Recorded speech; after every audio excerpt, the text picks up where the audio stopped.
Olá, voltamos. Agora, nas informações veterinárias, a Kelly, veterinária, ela vai passar informações sobre oncologia. Para quem não sabe, oncologia também existe na medicina veterinária, já há bastante tempo. Mas a Kelly vai passar informações interessantes para nós. Ela me parece, na entrevista, e vocês vão ver na imagem, ela é uma apaixonada pela profissão dela. E as informações que ela passa com muita calma, muita clareza, muita tranquilidade, espero que vocês entendam. Vou deixar a Kelly falar. Kelly, veterinária. Meu amigo é o Bicho, vai entrevistar hoje a Kelly, oncologista veterinária. Nós queríamos tirar algumas dúvidas contigo sobre oncologia veterinária. O que tu pode dizer para nós o significado dessa prática, né? Pois não.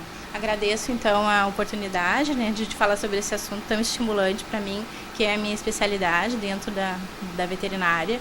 A oncologia, ela vai se ocupar do diagnóstico e do tratamento das lesões neoplásicas malignas, né? Algumas lesões benignas também requerem tratamento, mas em princípio, hoje em dia, o que a gente tem? A gente tem muitos cães vivendo mais e dessa forma expostos a mais tempo aos fatores tumorais. Com mais qualidade de vida também, né? Que isso, na verdade é uma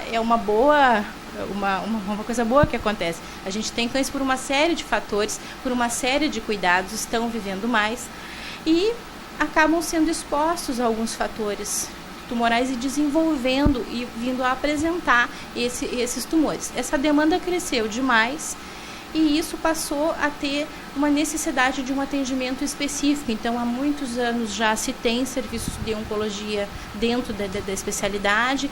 Temos uma associação brasileira de oncologia veterinária que já milita há muitos anos, né, dentro da sociedade. E a atualização nesses encontros é constante daí, né? Sim, a Abrovet, né, nós promovemos encontros em nível estadual, também encontros brasileiros, encontros internacionais sobre oncologia veterinária, nos quais a gente troca com os colegas experiências dentro desse tema. Muitas coisas novas se descobrem. Hoje em dia nós temos tratamentos que há alguns anos atrás a gente não tinha condição de implementar aqui no Brasil. As coisas vão se facilitando. A especialidade, no que ela se estabelece, se desenvolve, se estabelece, a gente consegue trabalhar de forma mais produtiva com resultados melhores até. O que você pode falar para nós nesse sentido dos tumores? Quais são as características, as observações que as pessoas devem fazer em casa enquanto ao comportamento do cachorro, a dúvida, quando buscar um veterinário, o tipo de tumor, qual é o tipo de exame? Bom, hoje em dia, o que a gente tem mais dentro do ambulatório de oncologia? Tumores de mama é uma afecção neoplásica que desponta, é muito importante dentro desse quadro. Os tumores de pele são tumores muito importantes. Eu gostaria de, nessa oportunidade, focar nos tumores de mama, pela importância em termos de número de pacientes que apresentam essas lesões e por ele ter algumas características peculiares nos quais a prevenção é uma das mais importantes. Aí eu não frisando, a gente ainda está em outubro. Outubro é um mês simbólico para o tratamento do câncer de mama, e isso também é em medicina veterinária. A Abrovet, com os seus núcleos regionais, incluindo o nosso aqui do Rio Grande do Sul, está organizando eventos nesse sentido no Brasil inteiro, né? Aqui no Rio Grande do Sul, também junto ao hospital da URGS, também temos o Outubro Rosa canino e felino, vamos dizer assim, né? E é uma neoplasia importante, é uma neoplasia que ela dá ensejo a muita discussão entre os colegas em oncologia. Nós já temos o segundo consenso brasileiro de tumor de mama, que foi agora no final de 2013, e foi o primeiro consenso em tumores que ocorreu, foi o de tumor de mama, justamente porque ele dá ensejo a muito debate dentro dos nossos encontros, junto à especialidade, né? Então, nesses encontros a gente criou algumas diretrizes para os tratamentos dos tumores de mama em oncologia. O primeiro foi em 2010, depois a gente passou a avaliar dentro das prerrogativas anteriores, né? E isso se modificou agora com a publicação do novo consenso, né? Para quem está em casa, tem alguma observação prática assim de se fazer, não? Sim, muito importante. O tumor de mama, ele pode ocorrer em cães, em gatos, né, que são os animais de companhia que as pessoas mais têm. Ele tem alguns aspectos que a gente tem que observar. Primeiro, a questão preventiva é muito importante, ou seja, palpar as mamas com intervalos regulares, na medida de tentar observar alguma bolinha, vamos dizer assim. Um carocinho. Um carocinho. E conhecer as mamas dos seus animais também. Saber como elas são. Isso independente se é um macho ou é uma fêmea. Sendo macho ou sendo fêmea, muito embora a prevalência absoluta do tumor de mama é em fêmeas, né? Sim. Porque ela está bastante associada aos fatores hormonais, aos quais elas são expostas no início da vida. Por isso que existe uma indicação bastante objetiva de literatura consagrada já, que a castração precoce tem um efeito protetor do tumor de mama em fêmeas. Isso dado no primeiro, segundo, terceiro cio e em níveis de proteção percentuais decrescentes. A partir desse período, a gente não tem uma alteração assim absoluta, não vai fazer tanta diferença, na verdade, a castração. Mas ela é um aspecto preventivo importante. O dono do cachorro, o dono do gato, ele examinou lá a fêmea ou o macho, daí encontrou um nódulo. Ele faz o que daí? O que seria indicado para ele fazer? Sim, a gente faz exames iniciais. Se esse tumor foi detectado num tempo, por exemplo, às vezes ocorre dele ter sido visto muito há pouco tempo atrás, uma semana, às vezes a gente faz uma observação de uns 15 dias com anti-inflamatório para eliminar lesões de natureza inflamatória, picadas, alguma coisa assim. Não se faz uma biópsia para... Então, se faz logo desde o início. Quando existe dúvida sobre que tipo de caso a gente está lidando, a gente faz uma biópsia, que é uma biópsia inicial, uma biópsia que se faz uma punção, uma citologia, né, que é uma biópsia aspirativa. Bem simples de fazer. Sim, ela é... Para um veterinário. Sim, ela é bem pouco invasiva, né? Só que o tumor de mama ele nos reserva algumas surpresas, né? Esses tumores têm características às vezes mistas, ou seja, na mesma nódulo pequeno nós temos áreas malignas e áreas que não são. Então isso pode confundir um pouco o diagnóstico quando a gente tem, na verdade, uma indicação de que não há malignidade dessa lesão, né? Mas ela pode ter áreas já em diferenciação, áreas malignas. O tumor de mama, ele tem uma característica peculiar própria desse tipo de tumor também, que ele modifica o seu conteúdo celular. Ele pode ser um tumor que inicialmente é benigno, visto que aqui no Brasil a gente tem um tempo de apresentação ao ambulatório de oncologia ou à clínica médica mesmo, veterinária, muito longo, desde que se detecta essa lesão pela primeira vez. Uma vez que também as pessoas não têm o hábito de fazer o exame do cão. Quando elas percebem, às vezes ficam naquela dúvida, também não procuram alguma assistência, e isso às vezes se dá por meses ou até anos. Então isso às vezes é o tempo desse tumor crescer e justo expressar esse tipo de comportamento, que é modificar, fazer uma alteração celular em relação ao tipo de lesão que a gente tinha no início. Então o que isso acontece nos países onde a gente tem apresentação bastante precoce? O que a gente tem é o índice de malignidade muito baixo. Curiosamente, segundo todos os relatos de vários estados que também mantêm pesquisa, nosso índice de malignidade no Brasil é muito alto. Curiosamente, aqui no Rio Grande do Sul é ainda maior. Isso talvez por algum fator ambiental, porque o tempo de apresentação em relação aos trabalhos dos outros estados não modificou, né? Então, ou seja, de novo eu volto na questão preventiva, que o mais importante e para o benefício final desse caso é a gente tratar logo no início, quando a gente pode ter uma lesão que seja ainda, que não tenha tido tanta alteração, né? E a castração nesse sentido, ela ajuda? Nos primeiros cios apenas. Não se pode afirmar que tu tenha um tumor de mama em andamento, a menos que tu, por imunistoquímica, por um teste, tu possa ver que ele expressa fatores tumorais. Mas não vale a pena arriscar, talvez? Eu indicaria, assim, afirmativamente castração para esses pacientes, castração precoce mesmo, tá? Uma vez que a gente detecta, então, essas massas, né, o indicado e o tratamento de eleição do tumor de mama é a cirurgia, é o tratamento mais importante. Nessa cirurgia é muito importante, consagrado também pela técnica, que não se retira a massa tumoral, apenas se retira a mama que contém essa massa e, mais ainda, no que se refere à cachorrinha ou mesmo à gata, as comunicadoras destas mamas. Então é indicado retirar o lado todo que contém a mama afetada. Dependendo do local onde a gente tem essa lesão, a gente pode observar uma retirada que se chama mastectomia, o nome dessa cirurgia, regional, observando mamas mais axilares ou as mais para baixo, as inguinais, né? Mas muitos colegas, inclusive não foi objeto do nosso consenso, preferem a unilateral, que é o meu caso. Eu prefiro uma retirada unilateral.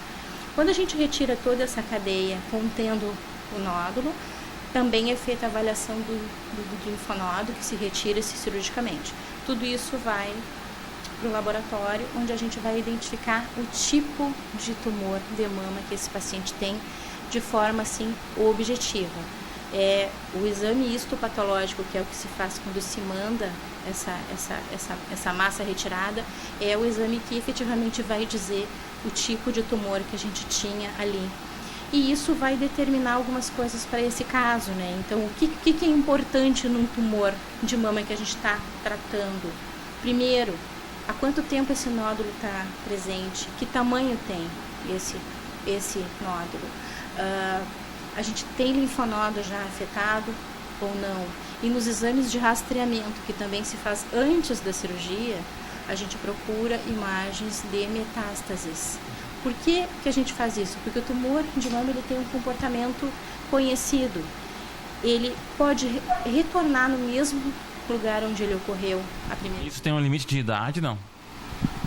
Não, na verdade, algumas pacientes acabam apresentando tumores precocemente, mas a média dos tumores ocorre entre 8 e 11 anos.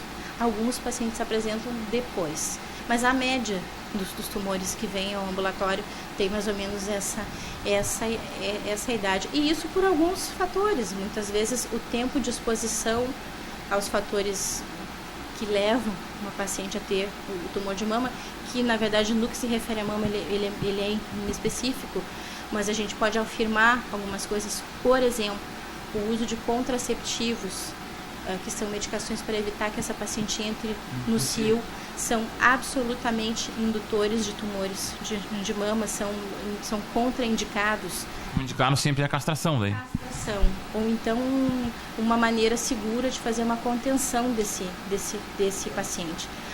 O uso do contraceptivo vai ser sempre muito arriscado, né, para esse paciente, no sentido de que isso leva mesmo a ter tumores mamários. Depois, um fator que leva a ter tumor de mama bem importante, ganho de peso. Pacientes com peso acima da média estão mais predispostos aos tumores mamários.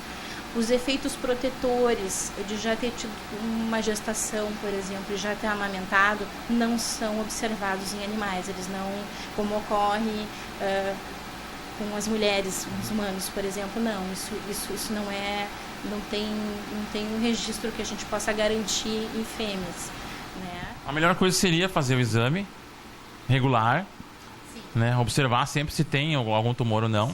E essa regularidade poderia ser uma vez por mês, por exemplo, para depois buscar um veterinário. E daí o veterinário vai decidir o caminho que está lá a tomar. Vai decidir, ele vai decidir de que forma essa cirurgia vai ocorrer.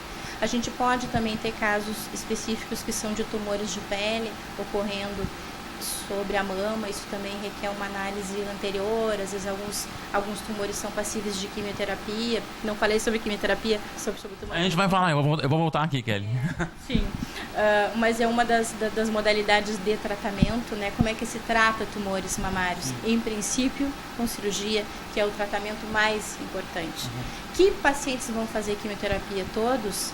Não. Alguns pacientes portadores de tumor de mama vão fazer quimioterapia mediante o histórico todo dessa lesão e principalmente o tipo tumoral ou a extensão, ou ter lesão no pulmão, ou ter lesão de linfonodo, tá? A gente vê que tu é uma apaixonada pelo que tu faz mesmo, né? Sim.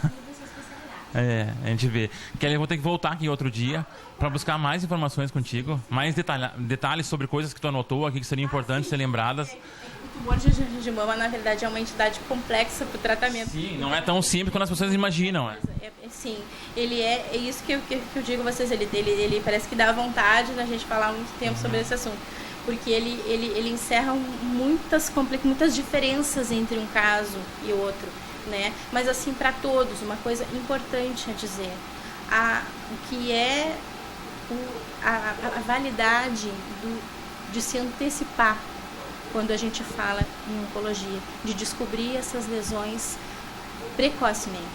Elas têm uma possibilidade muito maior de ter um bom prognóstico, ou seja, de que as coisas terminem melhor depois. O exame preventivo é o caminho. O exame preventivo vai ser o caminho e, na dúvida, um aconselhamento veterinário, para saber se é o caso já, eliminando aquelas lendas de que está muito idosa para fazer uma cirurgia, ou que este nódulo na mama é bom a gente observar. Não, a gente não observa nódulos na mama sem de fato saber o que está ocorrendo ali. Tem que ser bem claro com isso. Então tá, Kelly, eu te agradeço pela tua entrevista, mas eu vou voltar aqui, tá? Eu quero tirar mais dúvidas, que ficaram pendentes algumas coisas que a gente não conversou, tá? Muito obrigado, Kelly. Eu que agradeço a vocês. Um abraço a todos. Você que está assistindo o programa e que viu a entrevista da Kelly, que é um assunto bem importante, e talvez ele não tenha, a abrangência dele não tenha sido completa para quem está olhando em casa.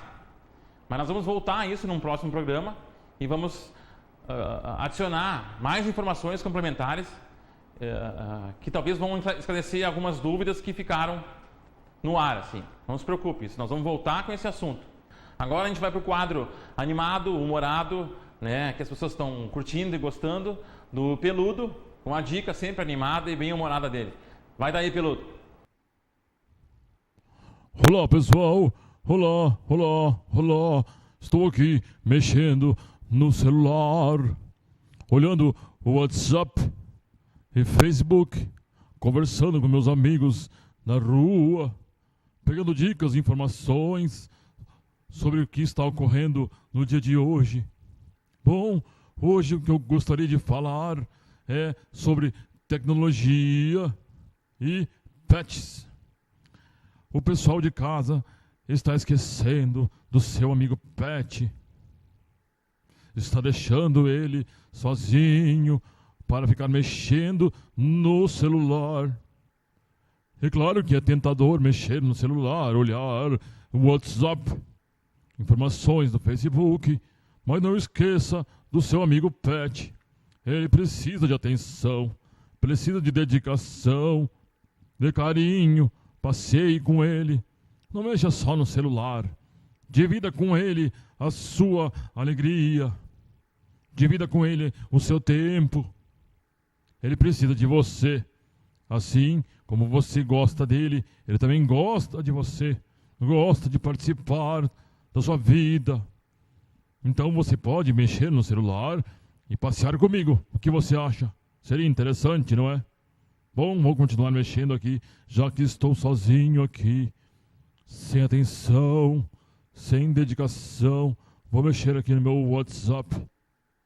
Tchau. Bom, pessoal, esse foi o programa de hoje. Espero que vocês tenham gostado. Antes de encerrar, eu queria falar uma coisa importante. Uma continha que eu fiz nas últimas semanas com bastante frequência. Muitos clientes me questionaram e cogitaram a possibilidade de cruzar as suas os seus cães, a fêmea, em casa, né? Ah, vou tirar uma cria, vou cruzar. E daí eu fiz uma conta bem básica, bem simples. Vou fazer essa conta bem rápida. Eu adestro por ano, em média, 70 cães.